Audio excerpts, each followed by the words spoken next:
Hello বন্ধুরা, সবাই কেমন আছেন? সবাইকে জানাই শুভ নববর্ষ। শুভ নববর্ষ তো এসে গেছে, কিন্তু দেখতেই পাচ্ছেন আমি জ্যাকেট পরে আছি। এবার ঠান্ডাটা নিউ ইয়র্ক থেকে যেতে চাইছে না, তাই জন্য নববর্ষ নববর্ষ অনুভূতিটাও নেই। কিন্তু সেই অনুভূতিটা আনতে গেলে বাঙালির তো একটু জমিয়ে খাওয়া দাওয়া করতে হবে, তাই না? চলুন আজকে কি রান্না করি দেখা যাক। মাছ তো বাঙালির ইমোশন, আর মাথা খেতে কে না ভালোবাসে বলুন, সেটা মাছের হোক বা মানুষের। আজকে তাহলে মাথা দিয়ে চলুন মুড়ি ঘন্ট বানানো যাক। না না, ভয় পাবেন না, মানুষের নয়, মাছের মাথাতেই বানাবো। চলুন মুড়ি ঘন্ট রান্নার উপকরণগুলো দেখে নিই। প্রথমেই আমরা নিয়ে নিয়েছি রুই মাছের বড় একটা মাথা, সেটাকে 4 টুকরো করে। তারপরে আমি 200 গ্রাম গোবিন্দভোগ চাল নিয়ে ধুয়ে রেখে দিয়েছি। কিশমিশ আর কাজু নিয়ে নিয়েছি 1 মুঠো করে। এখানে ফোড়নের জন্য নিয়েছি গোটা গরম মশলা, লাল শুকনো লঙ্কা, সবুজ কাঁচা লঙ্কা, 2 কোয়া রসুন, তেজপাতা আর গোটা জিরে। এরপরে নিয়েছি আদা বাটা, জিরে গুঁড়ো, রান্নার জন্য সর্ষের তেল, নুন, হলুদ, চিনি, ঘি, গরম মশলা।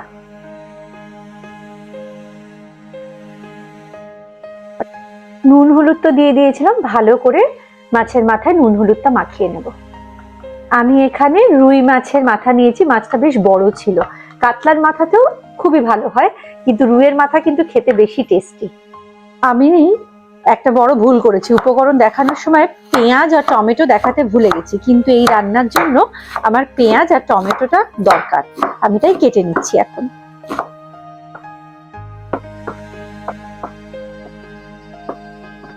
পাত্র গরম হয়ে গেছে, আমি সর্ষের তেল দিয়ে দিচ্ছি। বেশ বড় মাথা, তাই একটু বেশি তেল লাগবে ভাজতে। তেল গরম হয়ে এসছে, এবার মাছের মাথা ভাজতে দিচ্ছি।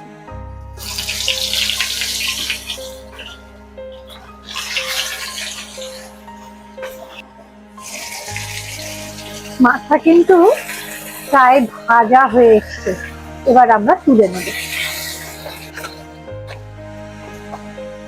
সুন্দর করে ভাজা হয়ে গেছে আমাদের মাছের মাথাগুলো।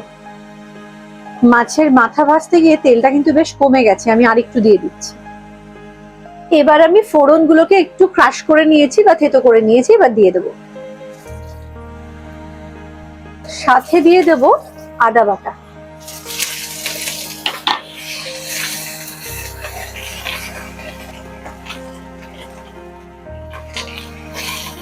অনেকে রসুন দেন না, শুধু আদা বাটা দিয়ে করেন। আমি রসুন ফোড়নে দিই, সুন্দর গন্ধ হয়। আর যদি আমার একটু গন্ধ বাতি মাছে কোনো গন্ধ লাগে সেই জন্য। এবার আমি দিয়ে দেবো কেটে রাখা পেঁয়াজগুলো।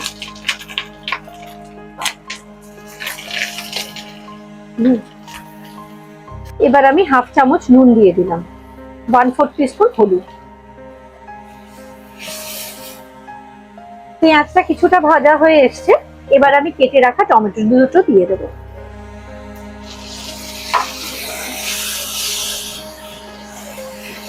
পেঁয়াজ টমেটো মোটামুটি ভাজা হয়ে এসছে, আমি এবারে ধুয়ে রাখা গোবিন্দভোগ চালটা অ্যাড করে দেবো। এইবারে চাল আর কাজু কিশমিশ পেঁয়াজ মশলার সাথে ভালো করে ভেজে নেব। এবার আমি 1 চামচ জিরে গুঁড়ো দিয়ে দেবো। চাল কাজু কিশমিশ মশলাটাকে বেশ কিছুক্ষণ ধিমে আছে ভেজে নিতে হবে। চাল কিন্তু সুন্দর ভাজা হয়ে গেছে, এবার আমি মাছের মাথা দিয়ে জল দিয়ে দেবো।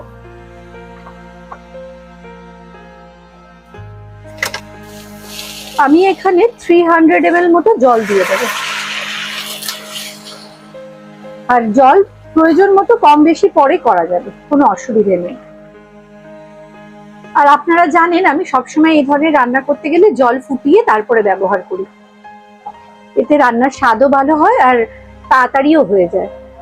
যারা আরো ঝাল ভালোবাসেন এই সময় লঙ্কা দিতে পারেন, আমি তো শুকনো লঙ্কা একটা আর কাঁচা লঙ্কা দিয়েছিলাম।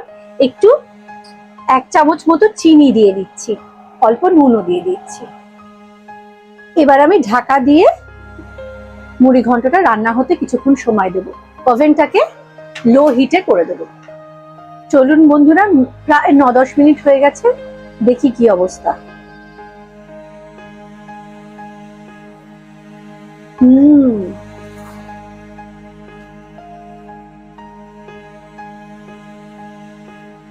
চাল কিন্তু নরম হয়ে এসছে।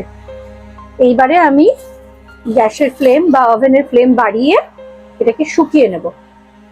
Almost ready. রান্না প্রায় শেষ পর্যায়ে। এই সময় আমি দিয়ে দেবো গরম মশলার গুঁড়ো, 1 চামচ ঘি দিয়ে দেবো। এবার আলতো করে ঘি গরম মশলাটা আমরা মুড়ি ঘন্টের সাথে মিশিয়ে নেব। এই সময় একটু নুন মিষ্টি স্বাদ করে যদি কিছু লাগে দিয়ে দিলেই হবে। তৈরি হয়ে গেছে আমার মুড়ি ঘন্ট। এটা এবার গ্যাস বন্ধ করে দিয়ে কিছুক্ষণ রেখে দিলে সুন্দর হয়ে যাবে। তৈরি হয়ে গেছে আমার মুড়ি ঘন্ট। চলুন একটু টেস্ট করে দেখি।